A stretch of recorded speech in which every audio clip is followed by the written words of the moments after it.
ঈদ উপলক্ষে আজকে তোমাদের জন্য থাকছে খুবই অসাধারণ একটি অফার এবং একটা প্যাকেজ থাকছে যেটার মাধ্যমে তোমরা এক ঢিলে 3 পাখি মারতে পারবা। আর সেটা হচ্ছে D300 এই স্মার্ট ওয়াচটি।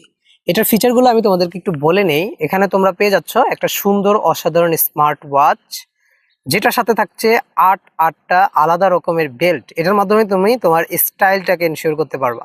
তুমি তোমার ড্রেসের সাথে ম্যাচ করে এখানে পড়তে পারো, প্রতিদিন আলাদা আলাদা স্টাইলের বেল্টগুলো তুমি ইউজ করতে পারো। সাথে পেয়ে যাচ্ছে একটা এয়ারবাড, যেটার মাধ্যমে তুমি তোমার ব্লুটুথের কাজটাও হয়ে যাচ্ছে, এয়ারবাডের কাজটাও হয়ে যাচ্ছে, এবং সাথে একটা ঘড়ি পাচ্ছ, স্টাইল পাচ্ছ, এবং ব্লুটুথ হেডফোনও পেয়ে যাচ্ছ। তোমার এক ঢিলে 3 পাখি মারা হয়ে যেতেছে। তো এখনই দেরি না করে তাড়াতাড়ি করে অর্ডার কনফার্ম করো। আর তোমরা যারা ফলো করে, লাইক দিয়ে এবং শেয়ার করে দেন হচ্ছে আমাদের পেজে স্ক্রিনশট দিয়ে মেসেজ দিবা, তারা এক্সট্রা 10% ডিসকাউন্ট পাবা। প্লাস তোমাদেরকে দিয়ে দিচ্ছি একদম স্বল্প প্রাইসে, একদম খুবই স্বল্প প্রাইসে তোমাদের এই প্রোডাক্টটা হাতে পেয়ে যাবে। তোমরা বাংলাদেশের যে কোনো স্থান থেকে অর্ডার করতে পারবা। ধন্যবাদ, এখনই লুফে নাও।